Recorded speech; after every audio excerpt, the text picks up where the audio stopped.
Everybody Hates Rand is a Wheel of Time podcast that will contain spoilers for all 14 books. So if you're anti-spoiler, pause this, read all 14 books, and come back. We'll be here, waiting. Our title is a joke and is meant to be taken as such. In the context of this podcast, everybody refers to us and our cat. You are free to feel however you want about Rand, who is a fictional character. Don't DM us. The world is a mess, Dark One stretching out his hand. The dragon's reborn, the fire's been fanned, but everybody hates Rand. Everybody hates Rand. Everybody hates Rand. So anyway, weird energy, but we're here, we're alive, and we're kicking. I'm very tired. We're both really tired, and this is, I don't know, we're just surrounded by boxes. This is the one place we haven't really unpacked yet. Yeah, I'm hoping to do it tomorrow. It's just been intimidating me because there's so much stuff. This is Everybody Hates Rand, your friendly neighborhood Wheel of Time podcast. Season 6, Sally's doing the intro. Apparently. I just thought we needed to pick up the moment. No, I like it. I hate you. I'm Sally Goodger. I'm Emily Jushaw. And Tibble is also in the room. And we do have to talk about the Lord of Chaos prologue, but I don't think anyone wants that, really. Yeah, I mean, we could also do our cover analysis, because boy howdy, is this a, There's a lot to talk about, to think about, to meditate about. Because, I mean, there's just, like, I know this is supposed to be one of the, like... Drag cars, But they're not even in that fight. Yeah, but it's just, like, a horrifying bat of weird proportions. It reminds me of the monster in the classic non-Disney film, The Swan Princess. I've never seen that one, I don't think. What? Odette. It has Odette and Prince. I don't know what his name is. He's got a bowl cut, though. He's got a Prince Valiant cut, as my mother would say. I mean, the first thing we have to address, the elephant in the room, is Rand al'Thor on this cover. He looks kind of like John Travlota. He does a bit, yeah. That's a good celebrity. His hair is horrendous. He's wearing a very deep V. Yeah. Sarah McClintock... He's wearing like a Fabio shirt. Eyeballed his proportions for us. Let me look them up, because he is fully on his Dorito body. It's pretty nonsensical, actually. Like, I don't think the head... Each of his shoulders is about a width and a half of one of his heads. Yeah. Sarah said his proportions are chest 44 inches, waist 32 inches, hip 26 inches. It's nonsensical. Yeah, so he is very wide at the top and very narrow at the bottom. I mean, what's his name? Daryl K. Sweet has never seen... Daryl K. Sweet grew up in a bubble. He's never seen another human before. His shoulder... And he has no access to mirrors. His shoulders upset me so much. They are so wide.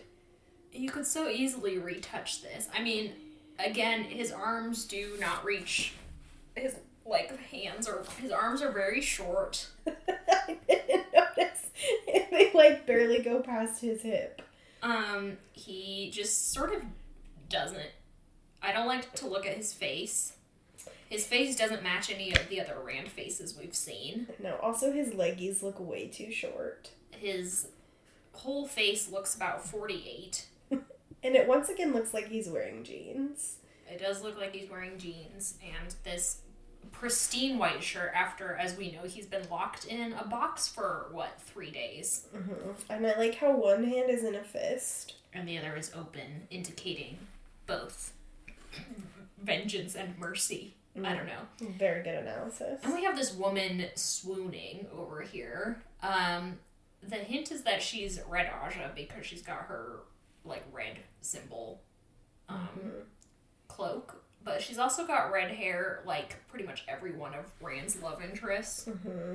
So that's a little bit confusing. I also don't know of any of the Aes Sedai who are, like, part of Dumai's Wells who fits that description. Yeah, I don't know either. Again, it's just sort of like...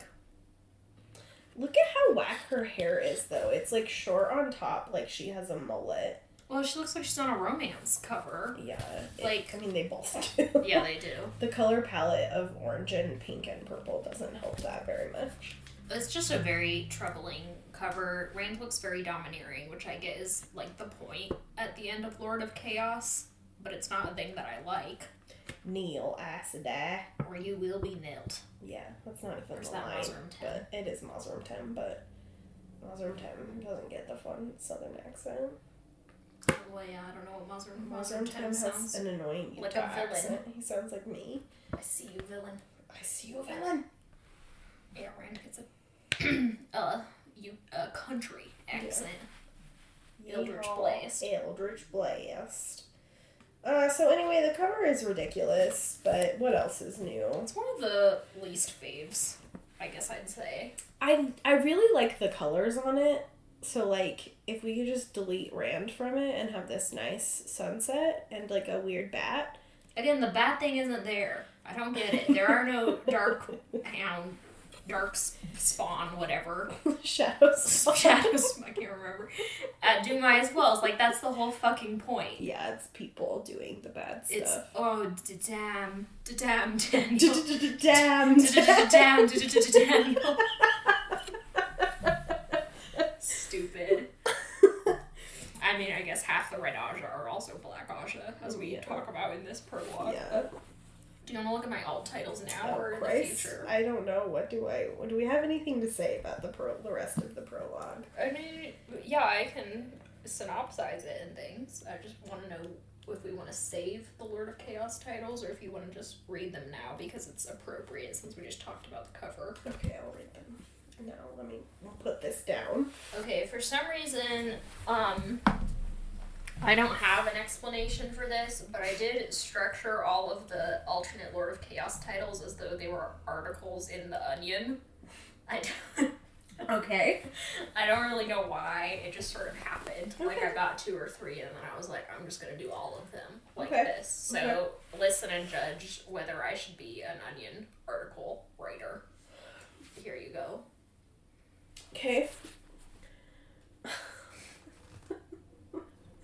Lord of Chaos titles.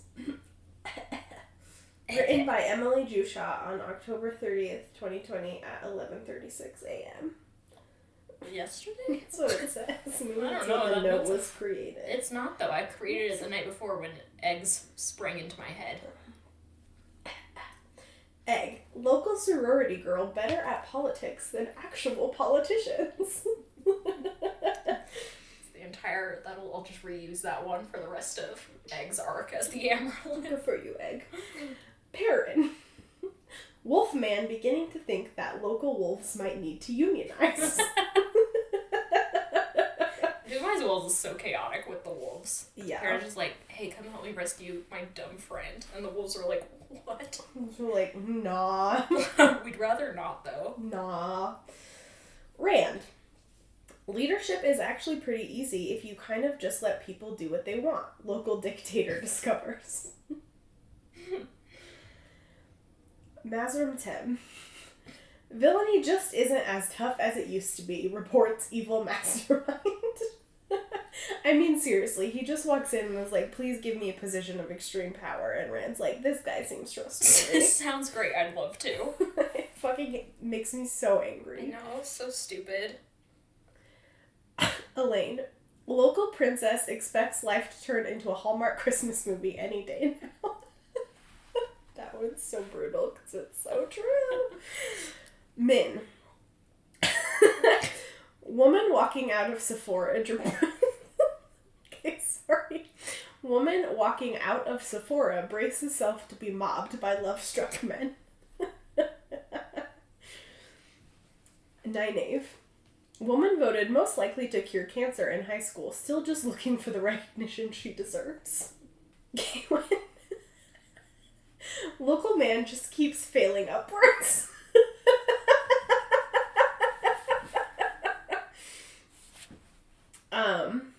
Matt. It seemed like a good idea at the time, says man whose ideas are known to be terrible. And then bonus for all in the Sesevenin voice, as it were. I can't do the voice very well. Oh, do you need me to do it? What's in the box? What's in the box? Unfortunately, it's Rand. It's Rand. He's in the box. Rand's in the box. So stupid. What? Just that Rand is in a box. I know, this book, man. It's just chaotic and bad, and all of it is terrible. These are very good. Thank you. This is some of your best work. Oh, thank you. Some of my best writing, I would say. Easily. Christ. Local sorority girl better at politics than actual politicians. Well, she is. Very good. I mean, it's the ease with which Egg upends the entire structure of the White Tower in this book and the next few books is just remarkable. Yeah, she's like, And, I'd like to credit it to Egg being a brilliant political mastermind, but Robert Jordan did also set up this system that's like a Jenga tower, and the last few levels are one block each. Mm-hmm. Just ready to collapse, baby. Also, isn't Edwina like 17 at this point? Yeah, she's 17 or 18. Because Gawain says explicitly in his points of view that he's a few years older than 20. So. Yeah, I didn't like that. So that's fucking disgusting. I mean, and Galad, that means Galad has to be, like, in his later 20s. Yeah, like 27, 28. Yeah, because he has to be older than Rand by a significant length of time. Yeah. Not significant, by several years. Long enough for Tigraine, however you say her name, to decide to abandon her baby and go into the Ale Waste and then train to become a maiden, find another dude to be her baby daddy, and give birth to Rand. Yeah. So again, at least several years. At least, bare minimum. This prologue has so many words used for what could easily be said in about 2 pages. Mm-hmm. Which is that evil people are being evil, and few of the Forsaken have been resurrected. Morgoth is making bad decisions, as usual. And so is her son, Gawain. Yeah. It runs in the family. The Royal House of Andor are just bad decision makers, all of them. Just fucking stupid. Yeah, we start out with Gawain. I think it's his first point of view since the end of... Or I don't even know if he's ever had a point of view. But it's the first time we're seeing him since the end of Shadow Rising. Mm-hmm. We got a blissful Gawain-free book in Fires of Heaven.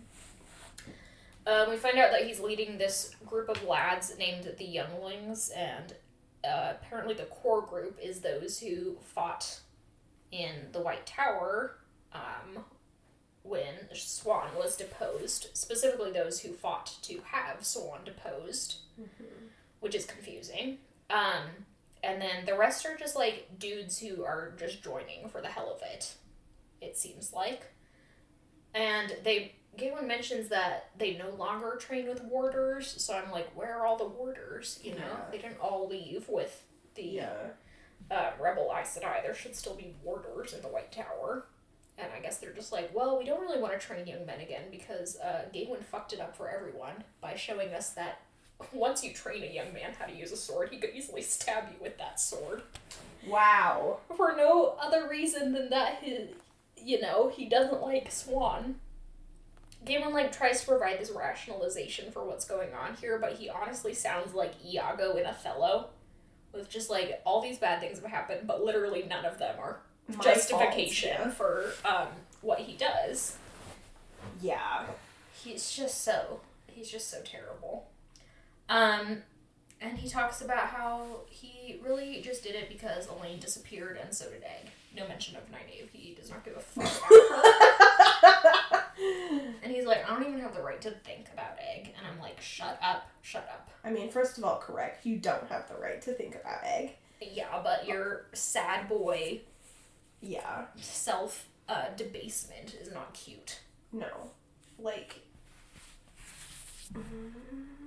I just hate this plot for men specifically, where it's like, bad things have happened, and so I'm going to, like, wallow in my self-pity because I know I'm not a good enough person, and instead of, like, healing and becoming a better person. Self-improvement is an option, Gawain. Yeah. And he's just like, no. He's a garbage boy trash man. We also see Gawain make the funniest and most abrupt personality shift. Yes. Within the span of about 3 paragraphs. Yeah, where he's like, me up. Rand, I guess, is the Dragon Reborn. I only met him once. Hard to believe he's a dictator now. He seemed like a nice guy. I liked him enough. I hope he's well. And then a random peddler shows up out of the blue. Yeah. It's like Robert Jordan just threw someone in there. Like a dart. To spread the news. And this guy's like, yeah, Andor has fallen to the Dragon Reborn. Supposedly Morgoth is dead. Gawain, with zero corroboration of these rumors, is like, I am going to murder Rand al'Thor. And it's like, what? Yeah, it is truly bananas. Yeah, like the jump in logic. Yeah, what's very and he's like tries to make this justification of like lots of times when people are saying all these rumors, when multiple people say them, they're definitely true, and I'm like, you've only heard it from one person though. One person who claims that other people are saying it, but also like you just went through like a huge political coup where people were lying and manipulating and pulling all these puppet strings, and you're just like, I'm definitely gonna believe what this one dude says about what happened in a country 100 miles away. It's also just like Robert Jordan selectively picking which information he is spreading to which characters. You know, like Gawain hears very quickly that his mother is quote-unquote dead and that Elaine is also missing, but he didn't hear at all about the months and months of upheaval in Andor prior to that, or the fact that Morgoth like disappeared. Yeah, or the fact, that she was just like letting this dude do whatever he wanted in Andor. Yeah, if Gawain's such like a loyal son or whatever, you'd think he would have been like, sounds like things are shit at home and I need to check on my mom. Yeah. And he just either didn't hear that or did hear that and was like, whatever, my mom's made bad romance decisions in the past. I'll just let her run the country into the ground. And much like Rand al'Thor being like, something weird seems to be going on with Morgoth, but not my problem. Shrug emoji. Yeah, it's fine when women are raped and coerced. Yeah, no big deal. Not my problem. I have to go become king of the ale or whatever. Gawain is with a coalition of Aes Sedai who are on their way into Cairhien. I think they might be in Cairhien at this point. Yeah, I think so. And when we pick up, they're meeting with some Shadow Ale wise ones, including Savannah, who has somehow, who has somehow wedged herself into the Wise One Order despite not being qualified at all. Yeah.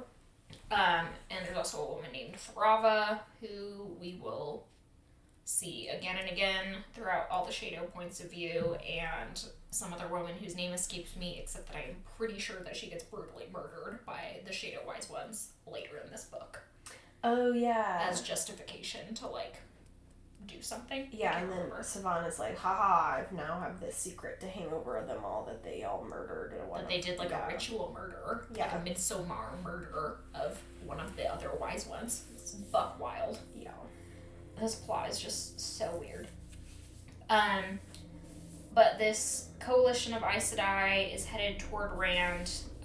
We, of course, have to absolve Gawain of any responsibility for what takes place. He just thinks it's a peaceful coalition. He's like, oh, damn, I guess they're going to go acknowledge Rand al'Thor. I wouldn't have predicted that, but all signs point toward that. Because, of course, Gawain has to be innocent of this. Although when Rand gets stuffed in a box, he does not do much about that. Gawain is the most insufferable character that's ever been conceived. Yeah. And the two Red Aja women who we see, Katarine and Galena. Yeah. Galena? Galena. I like Galena. Yeah, they also don't give us really any indication that it's something else, although Katarine, I think, does say, do you think he'll come willingly? And Galena's like, yeah, he has to. Look at all the shit we're doing for him. So the idea that he will not come peacefully is clearly an option they've thought of. So, like, the groundwork is being laid here. So that, like, it's supposed to be a plot twist a little bit later in the book when all of the Aes Sedai suddenly are like, oh, there's 13 of us and we've kidnapped you, Randall Thor, but, you know, all the ominous villainy throughout the prologue sort of lends itself to the fact that this will happen. Yeah, because both Katarina and Galena are also Black Aja. They're both Black Aja. Galena is the head of the Red Aja, so she technically has slightly more power than Aleda, even. Which is just like, whatever, the White Tower is so whack. And Katarine, I have nothing to say about her. I can't remember anything she does. She's just a character. Yeah, she's bland as hell. Shado are really invested in getting to kill Rand, I guess. Savannah, I guess, wants, like, revenge for Couladin? I don't know. Their motives are unclear, and I frankly do not care about them. I think we then switch to Morgause, who is in, I can't remember countries, Amadicia? Yeah, I think she's in Amadicia. And she has gone to the king there, Aelron. Who's a clown. Yeah, he's a total clown, and she is seeking foreign aid after, she tells us, discovering that none of the royal houses in Andor would support her. And that is, like, impossible. Because throughout all of Elaine's fucking arc, becoming the queen of Andor, none of the royal houses know that Morgause is alive. So how Morgause would know that none of them would support her is a total mystery. I guess she just thinks that she fucked up enough under Gabriel that none of them would support her, but I would posit that someone, Dyelin, for example, who we meet with Elaine's point of view, Elaine's arc later on, and Dyelin's the next in line after Elaine, and she's just like a totally reasonable, chill lady. I mean, who would want to be queen of a country is... No one. Yeah. Dyelin literally is like, no, not for me. Yeah. So if Morgause showed up at Dyelin's door, Dyelin would be like, rad, someone to do it besides me. Excellent. Would love this. And then, you know, we have to be like, why did Morgause go to Amadicia of all places? That is unclear. Obviously, the West is somewhat closed off to her, Kyrian and Tyr, but that leaves the entire Borderlands and Tarvalon, and Ilion, technically. Yeah, but she's like, but I will go to the White Cloak country. I will go to White Cloak country where this curse your sudden but inevitable betrayal. Like, she's like, I'll ask for the king, who is known to be a puppet of the White Cloaks. Yeah. He's also just a womanizer who won't get anything done. And then Pedra Nile is like, hey, I hear you need help in Andor. Well, I am willing to help you. And she's like, yeah, so you can get the White Cloaks into fucking Andor. And he's like, yeah, exactly. But what choice do you have? Yeah. You dingus. And Morgause is like, none. It's like, you have several, actually. You could just not do that. We've reached the point in the series where the absolute inability to disseminate information accurately throughout the continent becomes maddening. Yeah. Like, up till this point, it's mostly worked as, like, plot points, I guess, or as just sort of a thing that's happening. But we've now reached the point where it's, like, just transparently, so Robert Jordan doesn't have to do the work of having various characters work out more complicated relationships. Yeah. Yeah. But also so he can put Morgause in this absolutely wild position that nothing will come of. Like, Morgause gets raped by one of the Valda, I want to say. I think so. Which I guess will motivate Galad to take over the White Cloaks, but again, you shouldn't... Galad shouldn't be a White Cloak, and you don't need to rape women to motivate men to do things. Robert Jordan, you fuckwit. And then Morgause herself ends up in Perrin's coterie, where he does not know she is Morgause for books and books. And then when he finally does, all she does is do a judgment at a trial, and then she literally disappears. Where does she go? I don't know. We see her, like, meet with Elaine. And Elaine's like, Mom, glad you're alive. And I think Galen sees her. And then through the entirety of book 14, she is nowhere in sight.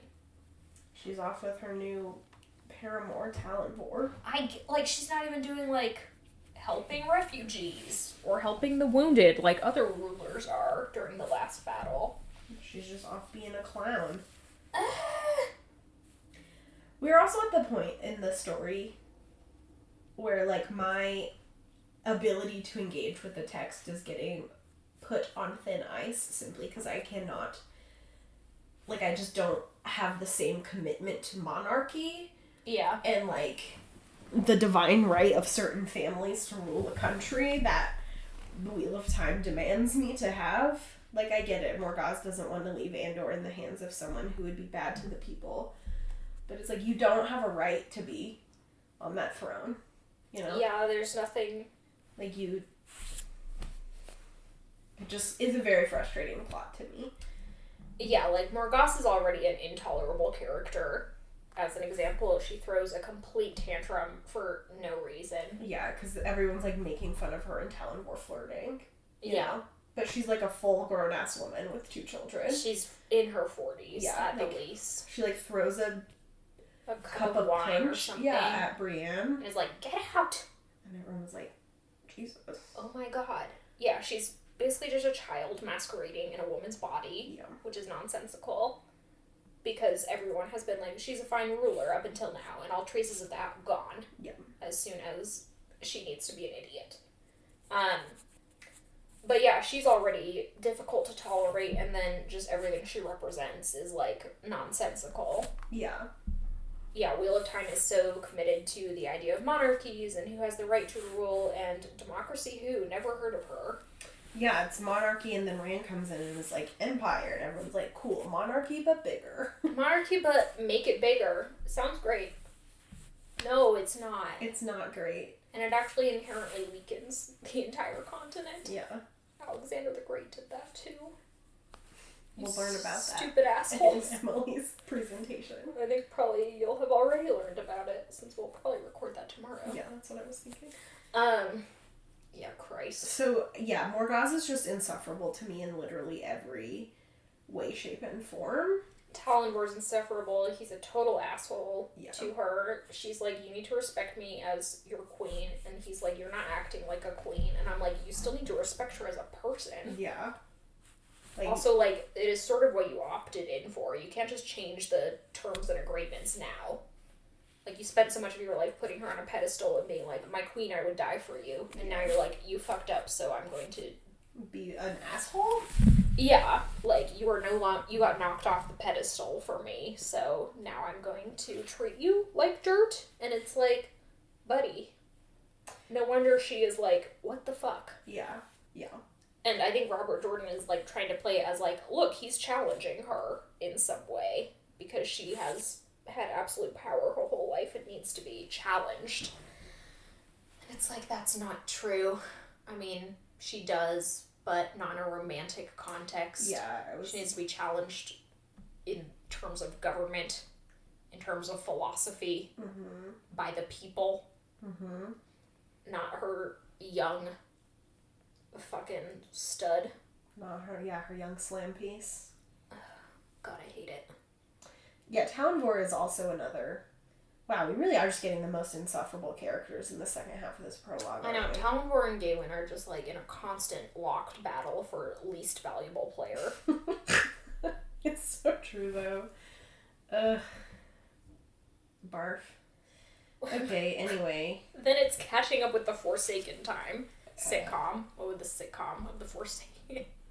Horrid. I mean, it would actually probably be pretty funny if they did, like, a Veep-style sitcom of the Forsaken. Being incompetent Yeah, the entire time. or, Yeah, like, that would be kind of funny. The joke is that everyone is just, like, deeply incompetent, but thinks they're doing a good job. Yeah. I can actually really get on board with that. Yeah, that could be good. Or just like, just like The Bachelor. Yeah. But The Bachelor is the dark one? I just want, like, dramatic zooms. The Bachelor is the dark one. They're all so obsessed with being his... What's the word? Nablish or Nablish. whatever. Nablish. So I like said the slop. So, that would be pretty funny. I'm gonna spend the whole next week doing Bachelor and Veep clips and putting different Forsaken over them. Not working anymore. Oh, that's good. But we have seen, as we referenced at the end of Fires of Heaven is the most efficient Forsaken murdering book. Yes. And so the coalition that was once made up of Lanfear, Ravin, Samael, and Grendel has sort of fallen apart. Ravin's dead, obviously. Lanfear's missing. Samael is just sort of consumed by paranoia and is, like, shoring up his defenses in Ilion because he is like, Rand's coming after me next. Which, to be fair, until the end of this book, Rand is coming after him next. Yeah. Which leaves Grendel sort of awkwardly like, okay, what the? Well, these fuckers gone and shit the bed. And now we get to catch up with the 3 Forsaken who we have previously never seen on screen before. I don't know about Demandred. He might have been there briefly. You lose track. Yeah. Well, Demandred was obviously at the very beginning. Yeah, but before this book, I can't remember if we've seen Yeah. D-Boy. But we're seeing Masana, Semiraj, and D-Boy. And we are, of course, getting all of their flimsy motivations for being evil. Masana's is literally that she didn't get the job she wanted. Yeah. Which is like, what? So you sold your soul to the devil? Like, the drama is so absurd. I mean, given the amount of times that people were like, so what are you going to do with an English major? Become a teacher? That did make me want to sell my soul to the devil a little bit. But I wouldn't actually do it, Masana. Yeah. Especially because it's like, the university wouldn't let her do research, so she had to teach. Yeah. And she was like, I'll show them. I'll become Satan? What? Like, girl, you went 0 to 6,000. Semiraj at least has a reasonable evil excuse to be evil, which is that she just likes torturing people. Which is, like, gross, but, I mean, sure. If that's how you get your kicks, I too would sell my soul to the devil. I guess. And then, Demandred has one of the lamest evil excuses ever. He just hates Luz Thurin so much. Yeah. Because he's not as good as him. He was born one day after Luz Thurin and was just never quite as good. And if Luz Thurin was never born, Demandred would have been the most powerful boy in our age, but he wasn't. And Luz Thurin just kept failing upwards, as men tend to do. Like, they're like, almost was the story of Demandred's life. And I'm like, in whose comparison? Yeah. Demandred's? No one else's? Yeah. Like, it would be so hilarious if Demandred showed up, was evil, and was like, Luz Thurin, this is because of all of the things you've done to me. And Luz Thurin was like, who are you? What? What the fuck? Who are you? What are you talking about? Yeah. Which hilariously is essentially what Rand is to Demandred. Rand's like, who are you? I don't remember. I literally have no idea what you're talking about. I have no memory of this place. So Demandred, Semiraj, and Masana are here basically to reference obliquely that they all have power blocks set up. Yeah. But that we don't know where they are. Demandred pretty much exists solely at this point as a red herring to the idea that he is Mazrim 10. Mm-hmm. He's not more than one evil man can exist at the same time. That is simply ridiculous. Shocking, isn't it? Masana, it is fairly obvious to me, is in the White Tower. Yeah.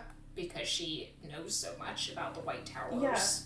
Yeah. It's like fucking security system. Security system for Angreal and Saengreal. And Semiraj, we'll find out within the next few books, is with the Shanshin. Which is just like, okay, whatever. I mean, at least someone got with the Shanshin. I would be like, oh, look, an empire about to... It's free real estate. It's free real estate. They're already evil. All I have to do is hang out. Zero work for me. Yeah. But Demandred's like, I've gathered you here today to tell you the Dark Lord's orders, which are, let the Lord of Chaos rule. And everyone's like, what the fuck does that mean? Demandred's like, I have no idea. I was hoping you knew. Oh god, none of us know. He just wants us to, do some chaos, I guess. Now, again, let me emphasize that The Lord of Chaos is a book that is bracketed to make us think that all the events in Lord of Chaos are set up by, if not Demandred himself, all of the Forsaken. Yeah. Literally nothing that happens in Lord of Chaos is influenced by the Forsaken. Semiraj is with the Shanshan and does nothing to influence this continent, as far as I know. Masana is with the White Tower and doesn't have to do shit because Aleda's doing it all for her. Mm-hmm. I guess she gave the orders to Galena and Katarine to go kidnap Rand, but it's kind of like they were already going to do that. Yeah. Demandred is in Shara, so... Doing fuck knows Doing what. fuck knows what. So we don't know what he's doing. No idea what's happening. And Grendel is in Eredamon, which has not been a relevant setting for 4 books now. Yeah. So, essentially everything that happens in Lord of Chaos is because Rand is an idiot. That's my thesis. And we'll get into that later, but do not let Robert Jordan con you into thinking that any of this was intentional. On the part of the Forsaken. On the part of the Forsaken. Yeah. I don't know why he goes to such great lengths to make us think that they're smarter than they are, when his whole thesis with evil people is that evil people are just like the rest of us, and they fuck up a lot too. So you can't have it both ways, Robert. Speaking of Forsaken, we then catch up with Osengar and Arengar, who we know are resurrected Forsaken, but neither of their old names is used. Mm-hmm. So this is a very confusing chapter. If you, like most of the nation, forgot that Balthamel and Agenor existed after they died in book 1. Yeah. Like, it would be like if Belal suddenly came back. That's that motherfucker. I forgot. Hey, it's me and Belal. And everyone was like, who? What? We have no idea who these people are. Moiraine killed him in like 3 seconds flat. Yeah. And Agenor and Balthamel also died very quickly. Yeah. They were barely worth, the climax of the book. Yeah. Yeah. I mean, they also, like, died before you really know who the Forsaken are. Yeah. So it's like... And we don't know their personalities. Yeah. I mean, Agenor was the one who basically made the Trollocs. He's your mad scientist guy. He's now been resurrected as Osengar.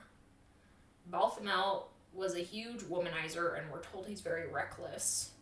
And that's his only personality trait, and now he has been put into Arengar's body. Mm-hmm. Osengar and Arengar, we are told, are like words for dueling daggers that are both poisoned.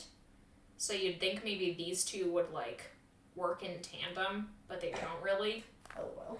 I guess one of them goes to the Black Tower and one of them goes to the Rebel Aes Sedai, so a little bit, but yeah, they're not like working together. And all they're doing really is being evil. They're like, how dare the Dark One give us these bodies? And the Murderil guy or whatever is like, I mean, you were dead. Are you complaining? Yeah, because do they both get put in women's bodies?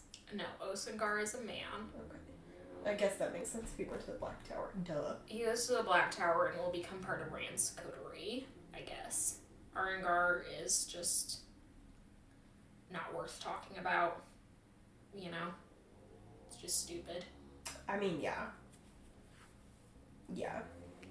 Like, all the evil guys are like, oh, it's such a good joke. And clearly Robert Jordan also thinks it's a great joke. Yeah, thinks that, being in a woman's body is really funny. Cool. Or that, trans identities can be the butt of the joke. Mm-hmm. Which is fucking awful. The silver lining is that we've now finished the prologue. Who can say where the road Don't goes? sue us, Enya. Please don't sue us, Enya. Everyone says you're not very pleasant. God, everyone is so, she's a recluse. She lives like a queen. The unfortunate bit is that now we have to, go into Rand's point of view. It's okay. Davram Bashir's there, at least. Davram Bashir is there to be, jokes. Jokes enters the room. Yeah. It's Davram Bashir. Davram jokes Bashir. He's your dad. Boogie woogie woogie. Woogie woogie woogie. And Mazrim Tem, evil mastermind, who is this is pretty fucking easy.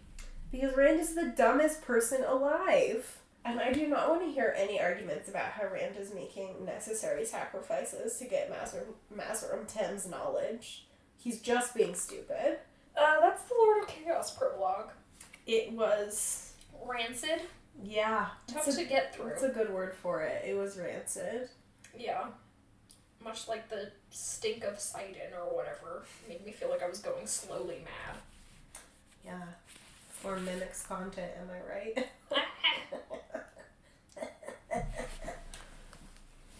Do you have anything else to add? No, I don't have anything to add about the prologue, except that I generally think Robert Jordan's prologues are too many points of view, but the Lord of Chaos one was definitely too many points of view. Like, it was so many. How many did we get? 6. Yeah. In that section alone. 6 plus the 4 we read last time. Yeah, so 10 different points of view in 72 pages. Nonsense. Yeah, that's way too much. Especially when they're, like, just these, like, really short, choppy vignettes that are supposed to, like, set things up.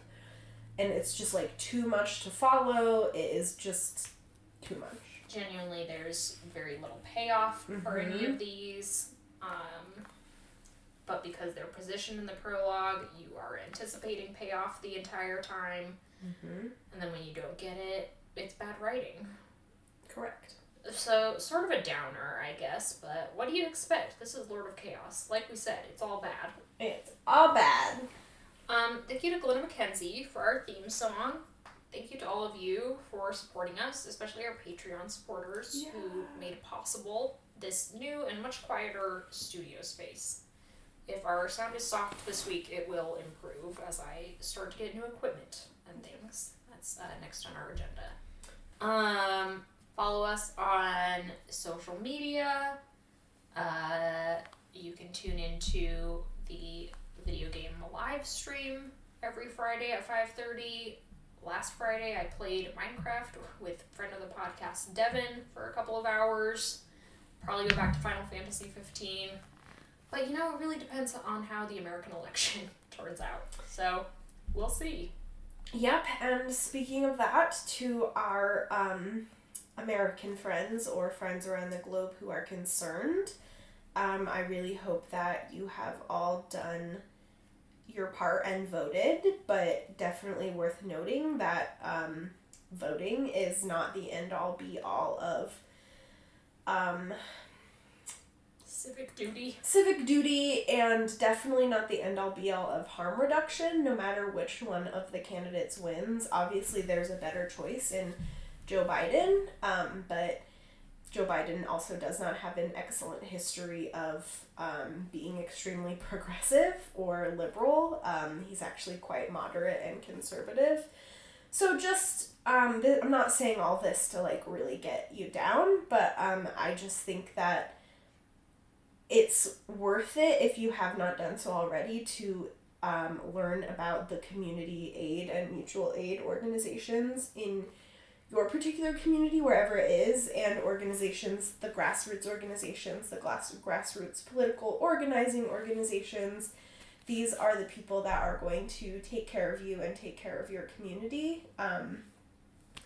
So if you ever need any help finding some, I'm happy, just message me. I'm happy to help you hunt some down. But, you know, whatever happens tomorrow, I guess, assuming we get the results tomorrow. I doubt it. We've been fighting these fights for a long time, and, just again, your community is going to be the people who take care of you. Don't trust that politicians are going to do it. Sorry if that sounded really negative. You can cut that out of the podcast if you don't agree, or...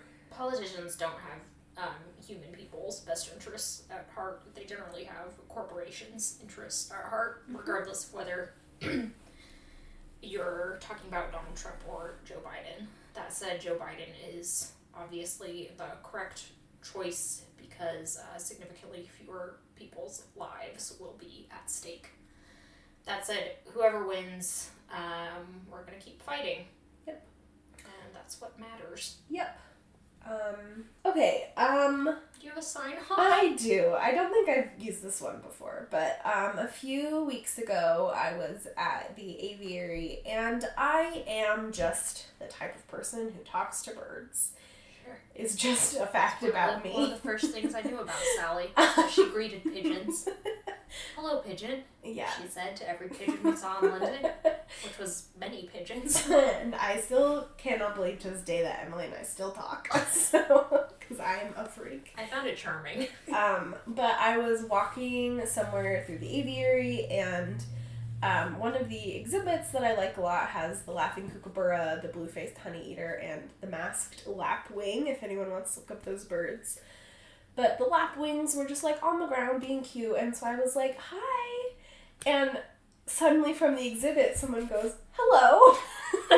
And I, like, jumped, like, a foot in the air, because I was like, oh my god, is this my Dr. Dolittle moment? Oh my Christ. But it was just one of the keepers in the exhibit, like, hidden in shadow behind the trees. And so I couldn't be like, I was talking to the birds. Be like, oh, hey. Yeah, I was like, oh, yeah, hey, hope you're having a good day. I just, like, ran away. Made worse that this I like this person. I think she's really rad, but she's a little, like, rough around the edges, you know? Oh. Not normally someone who wants to be, like... Is this Helen? No. Someone not interrupted with pleasantries. It's not something she'd want. So the fact that she was just like, hi! I was like, oh my god. So it was one of the weirder moments of my life. I was like, oh my god, the birds are talking back. I hope that's your last aviary anecdote. Not because I haven't enjoyed them, but because you're leaving the aviary and that's so good. I am leaving that job for hopefully a better job. That's the dream, people. Yep. I will continue to bug my friends for good bird stories, though, so. Yeah, the birds have been the bright spot in the long aviary nightmare. Yeah. Long nightmare it has been. Thanks for listening. Don't do war crimes. Please, God, don't do war crimes. And have as good a week as you are able. Yep. Goodbye. Bye.